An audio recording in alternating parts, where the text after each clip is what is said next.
Lucas capítulo 24.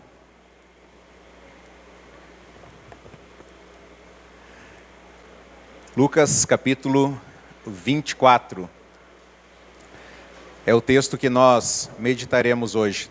Quantas vezes, no ano de 2024, você sentiu como se Deus estivesse ausente? Quantas vezes na sua vida você já sentiu como se Deus estivesse ausente? Muito obrigado. No momento que você mais precisava de Deus, parece que você ficou sozinho. Parece que Deus estava distante. Parece que as suas expectativas elas não foram atendidas. Quantas vezes aconteceu isso contigo? Parece que nós perdemos a conexão. Nós vivemos numa geração tecnológica onde nós chegamos, os nossos celulares, aparelhos eletrônicos, eles geralmente se conectam em locais que nós já temos acesso, casas de amigos, talvez na igreja, no prédio da igreja, em algum local, já há conexão, em casa. E de repente você quer assistir, você quer mandar uma mensagem e parece que a conexão não está funcionando bem.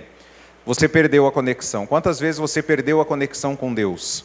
E é interessante que muitas vezes nós perdemos a conexão com Deus e nós perdemos também a conexão uns com os outros. Nós deixamos de partilhar da mesa, estarmos juntos ao lado de alguém. Talvez por algumas razões. Talvez nós perdemos a conexão com as pessoas porque nós estamos muito ligados na tecnologia. Alguém uma vez falou que a internet aproxima as pessoas que estão distantes e distancia as pessoas que estão perto. Porque talvez estamos à mesa, mas várias pessoas ligadas no celular, conectadas com um monte de gente, mas ao mesmo tempo só. Quantas vezes, eu já passei por isso, quantas vezes você já passou por isso? Perdeu o sono de madrugada e queria conversar com Deus, e conversar com alguém, e bater papo com alguém. Na época do Messenger, quando você entrava lá e tentava encontrar alguém que estivesse online, talvez no Zap, será que a pessoa está online? Será que tem alguém para conversar comigo nesse momento? Talvez nós nos distanciamos das pessoas também por causa da correria do dia a dia. Agenda lotada, né? Quantas vezes você tentou ano passado tomar um café com alguém, sentar à mesa com alguém? Vamos marcar. Nossa, que saudade, vamos fazer isso. E o tempo vai passando e nós acabamos não fazendo isso por causa da agenda lotada. Talvez também um outro fator que nós perdemos a conexão com as pessoas é o medo da vulnerabilidade. O medo de se expor. Desde Gênesis 3, o homem, Adão e Eva, eles ficaram com vergonha de expor as suas falhas. Então eles pegaram folhas de figueira para se cobrir e esconder então as suas vergonhas. E desde lá nós temos dificuldade de sermos autênticos. Quando nós brasileiros, nós perguntamos uns para os outros, como que você está? Qual que é a resposta que nós damos? Está tudo bem. Mas está tudo bem? Não. Não está tudo bem. Nós só damos essa resposta para o assunto encerrar. Porque nós não queremos expor um pouco mais como que está no nosso coração. E isso sem dizer o individualismo dos nossos dias. Isso sem dizer daquele ame a si mesmo que as pessoas dizem. Você tem que pensar em você, você tem que ser a sua melhor versão. Se você não pensar em você, ninguém vai pensar. Isso não aproxima-nos uns dos outros. Isso nos distancia, porque cada um vai pensar em si mesmo. Na mensagem de hoje nós queremos então refletir sobre o nosso relacionamento com Deus, aprofundar o nosso relacionamento com Deus e aprofundar o nosso relacionamento uns com os outros. No Evangelho de Lucas, no capítulo 4, 24, é o último capítulo do Evangelho. Lucas, ele queria transmitir uma mensagem para os seus leitores, que a mensagem soberana do rei, ela deveria ser estendida a todas as nações, revelando que Jesus é o Messias.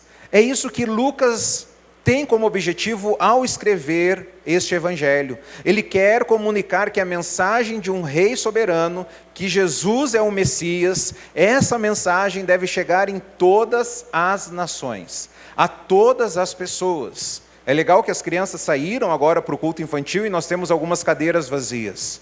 Porque na mesa do rei sempre há espaço para mais alguém. Deus quer que mais pessoas se acheguem à mesa do rei. É uma mensagem para todos. Ele já começa o livro assim. No capítulo, os irmãos não precisam abrir, mas no capítulo 2, versículo 10, ele fala boa nova de grande alegria que será para todo o povo. No capítulo 2 ainda, ele diz: vi a tua salvação, que preparaste para todos os povos. Ele é uma luz de revelação às nações e é a glória do teu povo Israel. Deus quer que a mensagem dele chegue a todas as pessoas. Todas as pessoas de Iracemápolis. Todas as pessoas de Limeira, de Santa Bárbara, do Tanquinho, da região de Piracicaba, da região de Campinas, do Brasil, São Paulo, do mundo. Deus quer que a mensagem dele chegue a todas as pessoas. E o clímax dessa narrativa é o relato da ressurreição. É quando Jesus, então, ele ressuscita, ele vence a morte, o túmulo não pôde deter, a cruz não pôde o deter. Então essa bênção agora vai chegar em todas as casas. Vai chegar na capital do mundo da época, em Roma. E essa mensagem chegou até mim, essa mensagem chegou até você. Um dia nós ouvimos essa mensagem e Deus quer que nós vamos transmitir. E aí então, nós chegamos no capítulo 24 de Lucas. Olha o que diz do versículo 13 até o versículo 24. Lucas 24, do versículo 13 até o 24. Naquele mesmo dia, que dia? O dia da ressurreição, domingo. Naquele mesmo dia, dois discípulos, estavam indo para um povoado chamado Emaús, a 11 quilômetros de Jerusalém. No caminho conversavam a respeito de tudo o que havia acontecido. Enquanto conversavam e discutiam, o próprio Jesus se aproximou e começou a caminhar com eles, mas os olhos deles foram impedidos de reconhecê-lo. Ele lhes perguntou: sobre o que vocês estão discutindo enquanto caminham? Eles pararam, com os rostos entristecidos. Um deles, chamado Cleopas, perguntou-lhes: você é o único visitante em Jerusalém que não sabe das coisas que ali aconteceram nesses dias? Que coisas? Perguntou ele. O que aconteceu com Jesus de Nazaré? Responderam eles. Ele era um profeta, poderoso em palavras, em obras, diante de Deus e de todo o povo. Os chefes dos sacerdotes e as nossas autoridades o entregaram para ser condenado à morte e o crucificaram. E nós esperávamos que era ele que ia trazer a redenção a Israel. E hoje é o terceiro dia, desde que tudo aconteceu. Algumas mulheres entre nós nos deram um susto hoje. Foram de manhã bem cedo ao sepulcro e não acharam o corpo dele. Voltaram e nos contaram ter tido uma visão de anjos que disseram que ele está vivo. Alguns dos nossos companheiros foram ao sepulcro e encontraram tudo exatamente como as mulheres tinham dito, mas não o viram. Nessa primeira parte, nós vemos aqui o desânimo dos discípulos. E é interessante que esses discípulos, eles não estavam aonde? Aonde que eles não estavam? Eles não estavam em Jerusalém. O Senhor Jesus havia morrido, sepultado em Jerusalém, e eles, ao invés de permanecer em Jerusalém, eles estão indo em direção a Emaús. Eles saíram, cerca de 11 quilômetros, eles estão caminhando. Os discípulos estão confusos, o texto diz que eles estavam tristes, eles estavam discutindo, eles estavam conversando, talvez eles estavam lembrando momentos que Jesus havia falado para eles. Jesus por várias vezes mencionou o que ele iria acontecer, que ele seria entregue, ele ia morrer, mas ele ia ressuscitar. E talvez eles estavam conversando sobre profecias, só que não estava encaixando essas informações na cabeça deles. Não está dando certo. As mulheres aqui, as nossas irmãs, foram até o sepulcro e de fato relataram que ele está vivo, mas não está, essa informação não está entrando na nossa cabeça. Eles estavam com um jornal vencido já. Eles tinham parado no tempo. Eles estavam com um jornal de 3 dias atrás, de sexta-feira. Só que as últimas notícias eram que Jesus havia ressuscitado. Eles estavam tão focados no problema deles, que eles não perceberam que Jesus estava ao lado deles. Não é assim conosco? Estamos tão focados nos nossos problemas, que às vezes nós não percebemos que Jesus está ao nosso lado. E aí Jesus então começa a conversar com eles. Perceba que o desânimo muitas vezes nos faz perder a esperança e a visão correta de Deus. Quando nós desanimamos, nós perdemos a visão correta de Deus, nós perdemos a esperança. é como uma neblina que nos impede de enxergar à frente. Pense naquele inverno rigoroso que talvez a maioria de nós já passou. Lembre os carros antigos, né? Que não tinha ar-condicionado. E aí você tinha que desembaçar aquele vidro, aquela neblina, aquele vapor. Você tomou banho quente no inverno e o espelho não está refletindo essa neblina na vida. O desânimo, a desesperança, a tristeza, que muitas vezes nos impede de ver o Cristo ressurreto, que está do nosso lado e está conversando conosco. Mas nós estamos apenas olhando para os problemas. E aí Jesus, ele faz algo incrível. Olha o que ele diz no versículo 25 até o 27. Ele lhes disse: como vocês custam a entender, e como demoram a crer em tudo que os profetas falaram. Não devia o Cristo sofrer essas coisas para entrar na sua glória? E começando por Moisés e todos os profetas, explicou-lhes o que constava a respeito dele em toda a Escritura. Olha que incrível, Jesus explica que desde Moisés, todos os profetas, a Bíblia está contando uma história. Que história que a Bíblia está contando? A história de Jesus. Quem escreveu o livro de Gênesis, Êxodo, Levítico, Número e Deuteronômio, chamado como Pentateuco, os primeiros 5 livros da Bíblia, foi Moisés. Por isso que a Bíblia fala, começando por Moisés. E todos os profetas, maiores e menores, todos eles estão apontando para Jesus. Talvez Jesus começou aqui essa conversa com eles lá em Gênesis 3, versículo 15, que fala que Deus enviaria um libertador, que iria esmagar a cabeça da serpente. A serpente ainda feriu o calcanhar, mas a cabeça da serpente seria esmagada. Talvez ele começou lá em Gênesis 3, talvez ele foi para Gênesis 22, quando fala, Abraão, por meio de você, Gênesis 12, todos os povos da terra serão abençoados. Gênesis 22, quando vai sacrificar Isaac, Deus fala que eu vou providenciar um cordeiro. Jeová Jirê, o Senhor proverá. É isso que significa Jeová Jirê. Sabe aqueles momentos que você está preocupado com a provisão? Você precisa que alguém te lembre, Jeová Jirê, o Senhor proverá.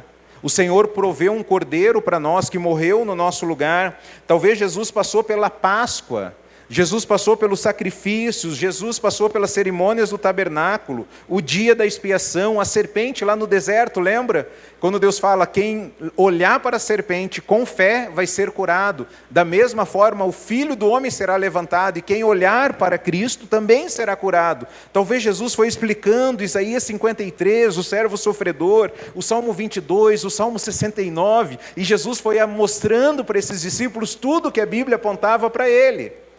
Então a Bíblia, quando nós lemos a Bíblia, nós não estamos lendo sobre várias histórias.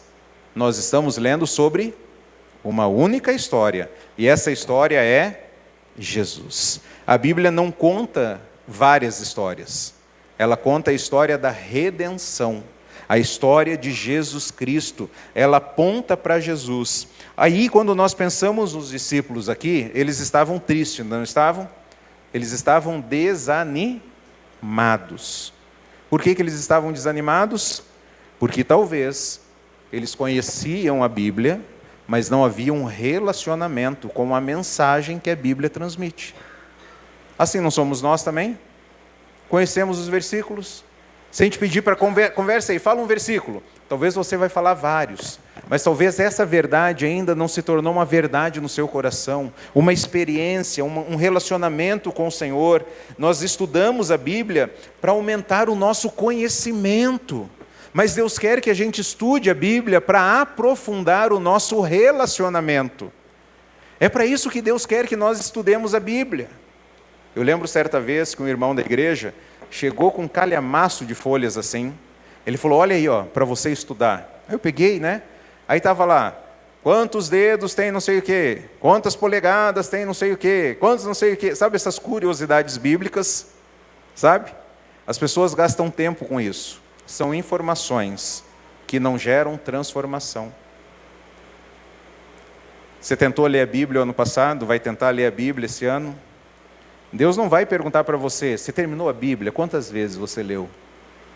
Mas Deus vai querer saber se nós tivemos um relacionamento com Ele, um aprofundamento no nosso conhecimento, as informações que nós conhecemos de Deus que nos levou a aprofundar o nosso relacionamento com Deus. Quando nós estudamos o Antigo Testamento, nós estudamos a Bíblia, é mais ou menos como um quebra-cabeça. Quem aí gosta de brincar, montar quebra-cabeça? Poucos gostam. Quando nós montamos um quebra-cabeça, não faz muito sentido. Não faz muito sentido quando as peças estão separadas. Mas faz todo sentido quando todas as peças estão conectadas. Assim é ler a Bíblia. É como que cada peça, cada informação, cada história está apontando para quem? Para Jesus. E quando nós olhamos no final, olha que figura linda, maravilhosa do nosso Senhor. Então o estudo deve despertar o nosso coração, não para nós termos conhecimento, mas para aprofundar o nosso relacionamento. E aí, irmãos, depois que Jesus então apresenta para os discípulos tudo que a Bíblia falava sobre ele, então quando você estudar a Bíblia, lembre-se disso, você está estudando sobre quem? Sobre Jesus. A Bíblia está apontando sobre Jesus. Depois que Jesus falou tudo isso para eles, olha o que aconteceu no versículo 28 até o versículo 35. Ao se aproximarem do povoado para o qual estavam indo, Jesus fez como que ia mais adiante, mas eles insistiram muito com ele. Fique conosco, pois a noite já vem, o dia já está quase findando. Então ele entrou para ficar com eles. Quando estava à mesa com eles, tomou o pão, deu graças, partiu e deu a eles. Então os olhos deles foram abertos e o reconheceram, e ele desapareceu da vista deles. Perguntaram-se um ao outro: não estava queimando o nosso coração enquanto ele nos falava no caminho e nos expunha as Escrituras? Levantaram-se e voltaram imediatamente para onde? Para Jerusalém. Ali encontraram os 11 e os que estavam com eles reunidos, que diziam: é verdade, o Senhor ressuscitou e apareceu a Simão. Então os dois contaram o que tinha acontecido no caminho e como Jesus fora reconhecido por eles quando partia o pão. Irmãos, olha que incrível, a mesa da comunhão de Jesus com os discípulos. Jesus explicou tudo o que havia acontecido, como que a Bíblia apontava para ele. E aí, quando estava chegando já no destino dele, Jesus fez como se fosse mais adiante. E aí os discípulos falaram: não, fica com a gente, o dia já está acabando, a noite já vai chegar, fica aqui conosco. E aí Jesus entra na casa deles e vai para onde? Para onde que Jesus vai? Para a mesa. Eu estava pensando sobre a parte da casa que mais dá comunhão. A mesa. Está certo, Davi. Será que é o hall de entrada? Será que é o estacionamento? A garagem, melhor dizendo? Será que é a garagem? Será que é o banheiro? Será que é a lavanderia? A parte que dá mais comunhão qual é? É a mesa. Vamos tomar um café? Vamos comer? Sente aí, tem um cafezinho agora, vamos jogar mais água no feijão, né? E aí nós estamos à mesa. Jesus fez isso, ele foi para casa com os discípulos e na casa ele foi para a mesa. E o momento que Jesus é reconhecido é no momento que ele vai partir o pão. Provavelmente, aqui não é a ceia, provavelmente é uma refeição. Mas nesse momento que eles estão juntos e ele parte o pão, eles fizeram uma refeição juntas, eles perceberam quem é? É Jesus. E aí o que aconteceu? Jesus então desaparece da presença deles.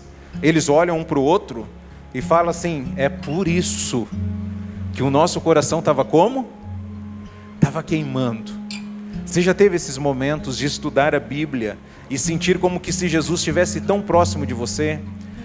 As suas emoções serem tocadas, a sua razão ser transformada, a sua vontade ser afetada, porque Jesus, ele está ministrando ao seu coração. Quando você vem até a igreja, você vem para ouvir a voz de quem? De Jesus.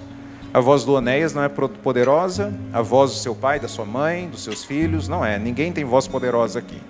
A voz poderosa é de Jesus. Quando Ele fala, as coisas acontecem. E eles falaram, é por isso que o nosso coração então estava queimando, enquanto Ele nos explicava as Escrituras. Eles saem então, a Bíblia diz que eles saem imediatamente. Jesus desapareceu, eles falam um para o outro, então é por isso que o nosso coração estava queimando. E eles já se levantam na hora, e eles vão para onde? Para Jerusalém. Sabe por que eles vão para Jerusalém? Porque lá os discípulos estavam reunidos. Sabe por que eles vão para Jerusalém? Porque Deus quer de nós unidade e não individualidade. Deus não quer que você viva sozinho. Deus não quer que você faça os seus planos do seu jeito, viva isolado. Não.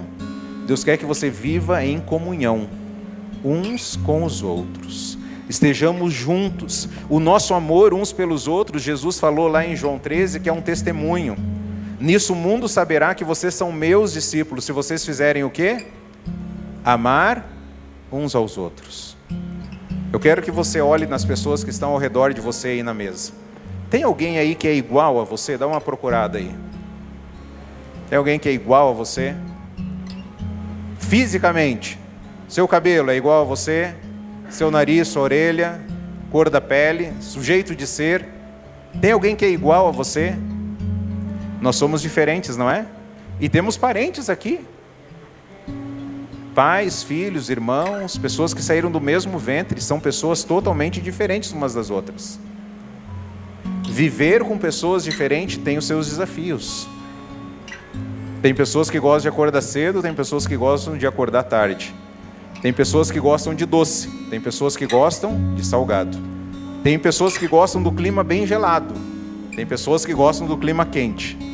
Nós somos diferentes uns dos outros. Mas quando nós amamos essas pessoas que são diferentes de nós pregamos e nós anunciamos que nós somos discípulos de Jesus. Irmãos, se não é Jesus, se não é Jesus, não tem chance da gente dar certo, sabia disso?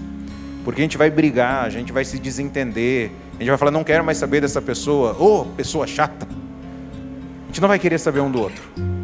Mas Jesus nos leva a amar uns aos outros, servir uns aos outros, cuidar uns dos outros. Momentos simples como uma refeição, são momentos que podem ser transformadores na nossa vida, desde que Jesus esteja presente. Momentos de muito sofrimento na nossa vida, podem ser momentos que vão ser lembrados. Eu lembro uma época onde a minha esposa, ela estava talvez no pior momento dela, um dos piores momentos.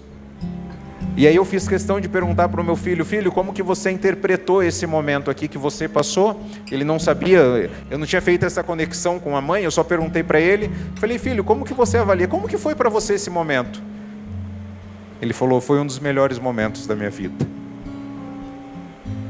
E eu falei para minha esposa, tá vendo? A mesma circunstância, é diferente um para o outro. E por que para ele foi o melhor momento? Porque teve comunhão com quem? Com Jesus. Teve comunhão uns com os outros. Às vezes é difícil porque nós perdemos a nossa comunhão com Deus e nós perdemos a comunhão uns com os outros. Uma lâmpada acesa no meio da escuridão transforma o ambiente. Se você apagar todas as luzes aqui, tirar todas as luzes, uma pequena luz dessa vai fazer toda a diferença na escuridão. É assim quando nós estamos juntos uns com os outros, nós vamos iluminando. Às vezes tem uns que estão apagados e nós precisamos ir até eles e perguntar, o que está acontecendo? Parou de passar energia por ti? Você perdeu a conexão, o que está acontecendo? Um antes está com energia, um depois está com energia. O que aconteceu contigo? E nós encorajarmos então uns aos outros, para que nós tenhamos essa transformação que os discípulos tiveram e que nós podemos ter. E Deus quer então que você saia e que você fale para as pessoas o que Jesus está fazendo na sua vida. Irmão, tenha isso em mente. Nesse ano de 2025, fale mais de Jesus e menos de você. Amém? Para de falar dos seus problemas. Para. Fale o que Jesus está fazendo nos seus problemas. Fale como que Jesus está te sustentando. Fala como Jesus está te orientando. Falar dos seus problemas mudou alguma coisa? Talvez só piorou. Só piorou. Você falou para alguém, a pessoa entendeu errado, falou para o outro, daqui a pouco você está com outro problema. Fala o que Jesus está fazendo. Como é que você está, meu irmão? Rapaz, eu estou com umas situações aí, mas Jesus está me sustentando de uma forma incrível. Se não fosse Ele, eu não estaria de pé. Se não fosse Ele, eu não teria conseguido tomar essa decisão. Se não fosse Ele, eu não teria tido essa ideia aqui. Jesus está agindo, Jesus está presente. Então fale como que Jesus está te consolando, como que Jesus está te orientando, como que você deseja a volta de Jesus. Fala assim, olha, como é que você está? Eu estou desejoso que Jesus volte. Eu não quero acabar 2025, eu quero que Jesus volte ou me leve. Mas por quê? Não, porque está uns problemas aí, mas Jesus está me sustentando. E Ele quer que eu brilhe no meio da escuridão. O que nós aprendemos com essa reflexão aqui, irmãos? Nós aprendemos que Jesus transforma o nosso desânimo em esperança ao revelar, quando compreendemos que toda a Bíblia aponta para Ele e temos comunhão à mesa. E isso faz nosso coração arder, devido à sua presença viva e poderosa na nossa vida. Nós podemos passar por lutas? Sim. Esse ano vai ser um ano de bênção ou de provações? Depende a forma como você vai olhar. Esses discípulos, eles estavam olhando a mesma situação, lamentando. As mulheres tinham ido no túmulo e estavam celebrando. Jesus está vivo. Não deram muita bola para o que elas falaram. Jesus está vivo, depende como que você vai olhar. Então que Jesus possa falar ao nosso coração. A ressurreição de Cristo cumpre as promessas de Deus desde o Antigo Testamento. Ele é o Messias prometido, é o Messias que venceu, que está vivo e que voltará para nos buscar. Mas nós somos lentos para entender e lentos para crer. É por isso que nós precisamos uns dos outros, sentados à mesa, para nós nos encorajar. Olha o que Jesus falou no versículo 25. Jesus falando para os discípulos, ele diz o seguinte, ele lhes disse, como vocês custam a entender e demoram a crer em tudo que os profetas falaram. Não somos assim? Lentos para entender, demorados para crer. É só entender o que a Bíblia está falando. A Bíblia está apontando para Jesus. E crer nas promessas que o Senhor deixou a nós. Não ignorar as evidências do amor de Deus por nós. Jesus nos ama, Jesus cuida de nós. Hoje eu estava indo para Piracicaba, pela manhã, e tocou uma música no carro. A música Como Ele Nos Ama Tanto. E aí a gente começou a cantar aquela música. E aí o meu filho, ele já ouviu parte dessa história. Ele falou, pai, como que foi essa história aqui? Conta de novo. Aí eu dei pause na música. Eu falei, filho, essa música aqui, ela faz sentido para nós por duas razões. A primeira, quando você nasceu, a gente estava, né, é uma adrenalina, é uma emoção, é uma doideira quando chega mais um ser em casa, né, um serzinho ali que quer dominar tudo, quer mandar tudo, e ele tem que entender que ali não é o reino dele, desde pequeno, não é. O reino é de Jesus, ali ele é um súdito. E aí desde pequenininho ele tem que ser instruído. E eu lembro que o nenê chora e o nenê quer, eu que mando aqui. Não é você que manda aqui. Não é. E aí ele gritando e tal, e aí um pega, outro pega, e a gente não sabe, né? Marinheiro de primeira viagem, é cólica, tá doendo, o que é coceira, né? Tem um fiozinho da meia que está no dedo lá, a gente não sabe o que fazer. Eu lembro uma vez que a gente estava naquela loucura, eu e a Má, a gente sentou, eu num sofá, ela no outro, eu encostei a cabeça e falei, meu Deus, que loucura. Gente, não deu 15 minutos, Yeah! Falei, mas o que foi agora, amor? Ela falou, vai começar o ciclo do mamar de novo. Falei, mas já passou 3 horas, porque a informação que a gente tem, que o nenê mama de 3 em 3 horas. Então, na minha cabeça, mama ou 3 horas, tenho 3 horas livre, e daqui um pouco 3 horas depois. Aí, mas mama, arrota, troca, faz cocô, faz xixi, troca de novo, tenta botar para dormir, levanta aquela coisa toda. Na hora que a gente parou o processo e a gente sentou, ufa! Yeah! Que foi, amor? Vai começar o ciclo de novo. Falei, misericórdia, não me falaram isso. Sabe aquele jogador de futebol, né? Falaram para mim que eu vou andar de glória em glória. Mas mentiram, viu? Mentiram!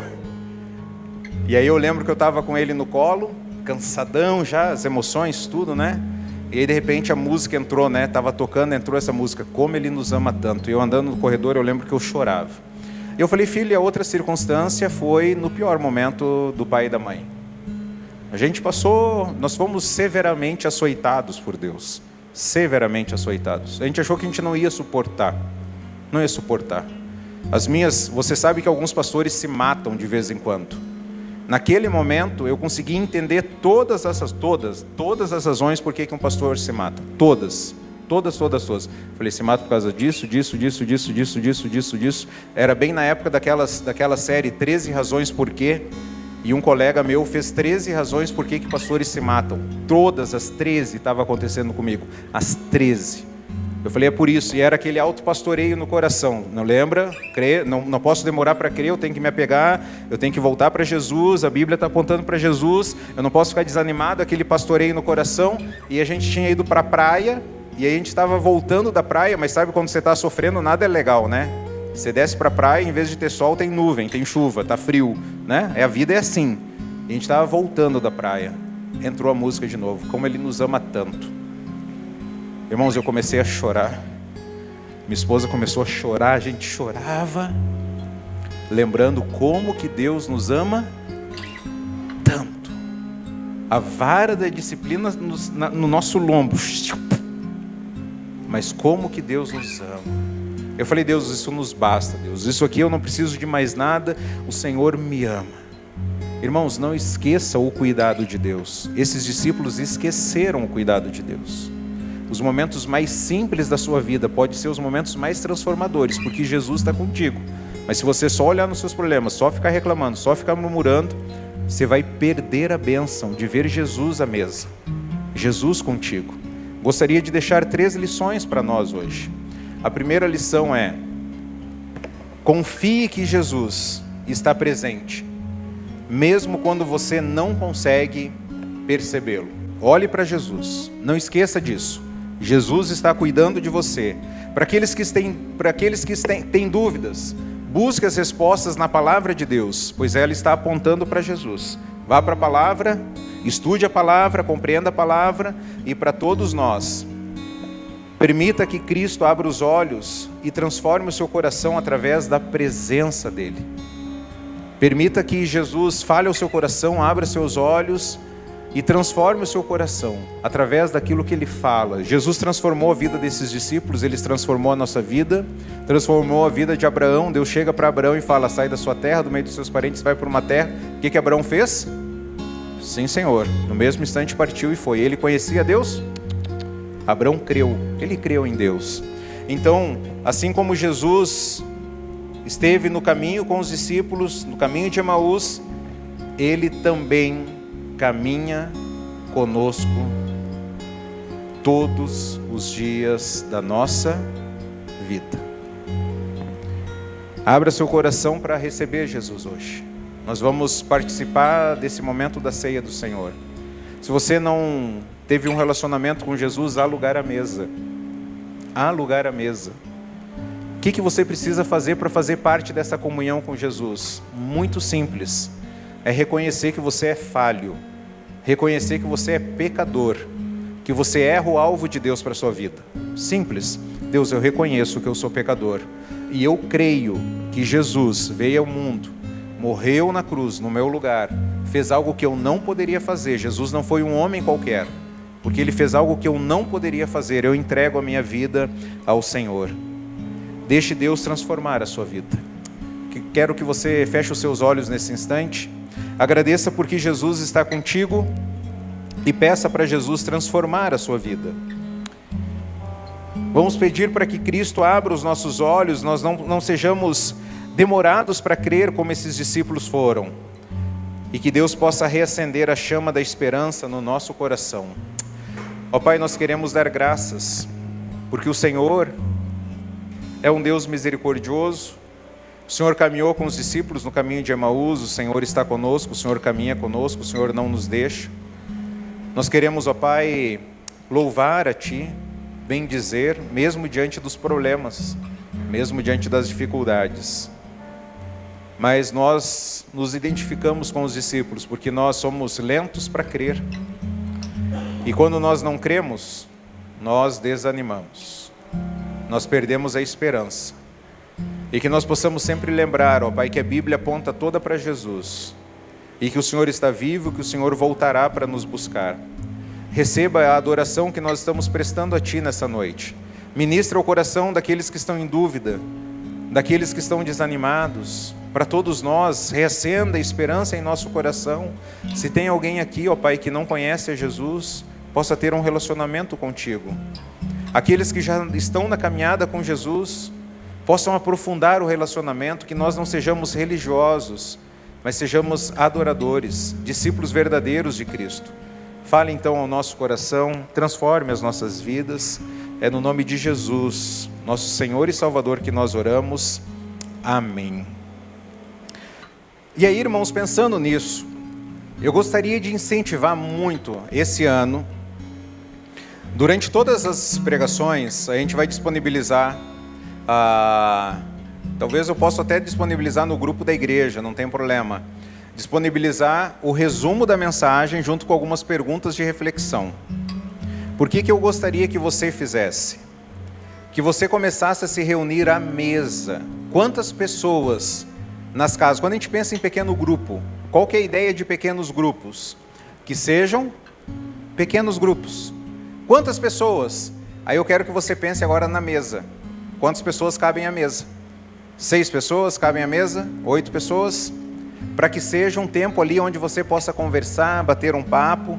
E aí eu gostaria que a gente pensasse como igreja para nós irmos à mesa. A comunhão que Deus deseja, o que Ele deseja? Mesa.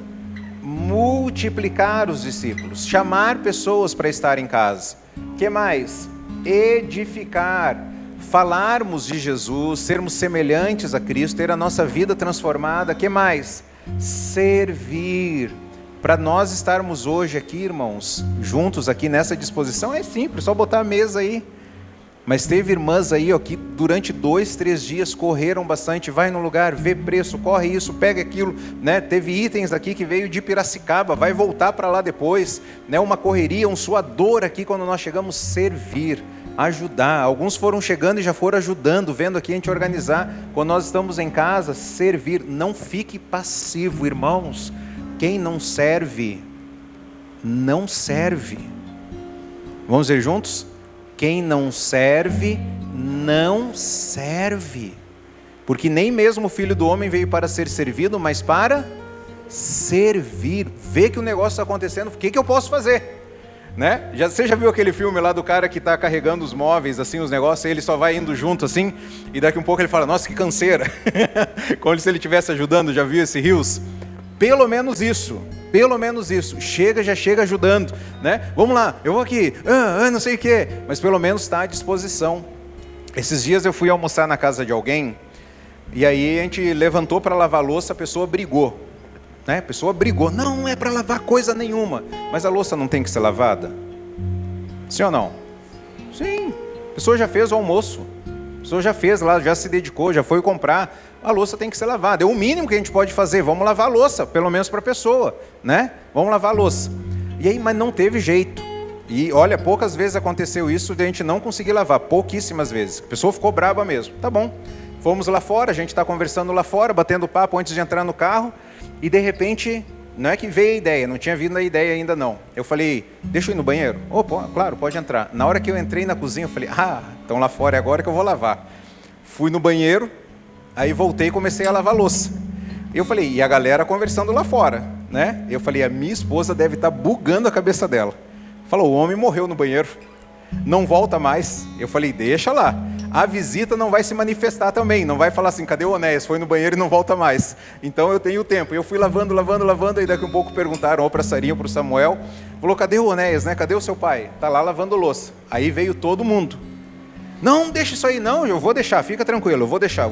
Continuei ensaboando, né? Não, deixa isso, eu vou deixar, calma, eu vou deixar, né? Continuei ensaboando, lavando. A sogra do Alan é uma que é difícil lavar louça lá. A gente vai fazer uma campanha aqui na igreja. Quem conseguir lavar louça lá na casa da sogra do Alan vai ganhar um troféu aí da igreja. Ela não deixa, ela fica braba, ela arranca, toma da mão, né? E aí foi. Na hora que a gente terminou de lavar, né? A pessoa, não precisava. Claro que precisava. Não vai ser tão bom logo depois do cochilo da tarde você acordar e a pia está limpa? Ela falou, é verdade. Gente, quem não serve, não serve. Que nós sejamos uma igreja que serve. A gente vai ter que desmontar isso aqui depois. Pegar a escada, tirar o varalzinho ali de lâmpada. Eu acho que a irmã Regina podia dar esse varal, já fica assim já. A gente vai ter, né? Vai ter que tirar o varalzinho ali, vai ter que recolher, vai ter que dobrar as mesas, vai ter que guardar, pegar as cadeiras, empalhar, espalhar. Não vou falar nada depois, hein? A dica foi dada. Servir as mesas, estarmos juntos e adorar. Eu quero então que esse ano a gente pense em mesa. Tá bom? Na semana, toda semana, você vai pensar na sua mesa para se reunir algumas pessoas para adorar a Deus na sua mesa. Pode ser? Combinado? Toda semana. Cara, eu não vou deixar passar uma semana sem convidar alguém para vir aqui em casa ou alguém me convidar para ir. E a gente ter uma refeição juntas. Para quê? Para a gente chamar mais pessoas que não conhecem a Jesus, para a gente edificar, a gente falar da Bíblia. Para quê? Para a gente servir. Fiz um bolo, fiz uma torta, né? E para que mais? Para a gente adorar a Deus. Amém? Vamos para a mesa. Ano de 2025 nós vamos para mesa. A PIB vai se reunir aonde? Nas mesas. Não vai ser assim domingo que vem, tá?